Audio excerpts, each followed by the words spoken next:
जन्नत की मिट्टी से कस्तूरी की खुशबू आएगी और वहां की हवा जब चलेगी तो दरख्तों के पत्तों से टकराकर ऐसी मौसीकी यानी नगमा पैदा करेगी जो रूह को वजद में ले आएगी। जन्नतियों के लिबास कभी पुराने नहीं होंगे। वो रेशम यानी सुंदुस और इस्तबरक के लिबास पहनेंगे जो सब्ज और दीगर हसीन रंगों के होंगे। मर्दों और औरतों दोनों को सोने, चांदी और मोतियों के कंगन पहनाए जाएंगे।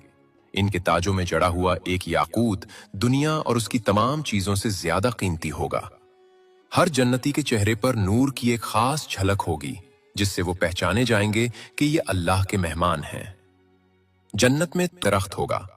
इस दरख्त के फूलों से जन्नतियों के लिबास निकलेंगे। इसका साया इतना तवील होगा कि एक सवार 100 साल तक इसके नीचे चलता रहे तो भी साया खत्म ना होगा। वहां पुरों वाले घोड़े और ऊंट होंगे जो याकूत के बने होंगे। आप सिर्फ सोचेंगे और वो सवारी आपको वहां ले जाएगी जहां आप जाना चाहेंगे। कुरान की आयत के मुताबिक जन्नती आमने सामने तख्तों पर बैठे होंगे। वो दुनिया के किस्से याद करेंगे। एक कहेगा, याद है दुनिया में हम फला मुसीबत में थे और हमने अल्लाह से दुआ की थी।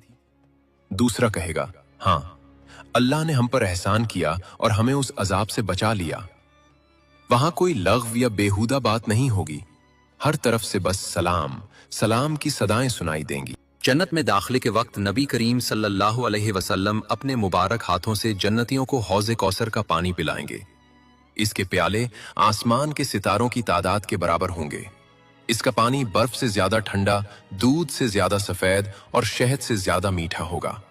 जो एक बार ये पानी पी लेगा उसे फिर कभी प्यास नहीं लगेगी। जब लोग जन्नत में दाखिल होंगे तो उनकी जबान अरबी होगी। उनका कदो कामत हजरत आदम अलैहिस्सलाम की तरह 60 हाथ यानी तकरीबन 90 फुट होगा। इसकी वजह यह है कि जन्नत के फल इतने बड़े और वहां की नेमतें इतनी अजीम होंगी कि इंसानी जिस्म को उनसे पूरी तरह लुत्फअंदोज होने के लिए इसी खास कामत की जरूरत होगी। उनके जिस्म पर बाल नहीं होंगे, आंखें कुदरती सुरमगी होंगी और वो हमेशा 33 साल के नौजवान दिखाई देंगे। महल्लात के अलावा जन्नत में ऐसे खेमे भी होंगे जो खालिस मोतियों के बने होंगे। एक एक मोती का खेमा 60 मील तक बुलंद होगा। इन खेमों के अंदर जन्नतियों के लिए उनकी बीवियां और खादिम मौजूद होंगे और एक कोने में मौजूद शख्स को दूसरे कोने वाला नजर नहीं आएगा, यानी वो बेहद वसी होंगे। वहां की औरतें खेमों में छुपाई गई हूरें होंगी जो सिर्फ अपने शौहरों की तरफ देखेंगी और उन्हीं की मोहब्बत में डूबी होंगी। जन्नत के बाजार की एक और हैरत अंगेज तफसील ये है कि वहां खरीदो फरोख्त के बजाय सूरतों का बाजार होगा। अगर किसी जन्नती का दिल चाहे कि वो किसी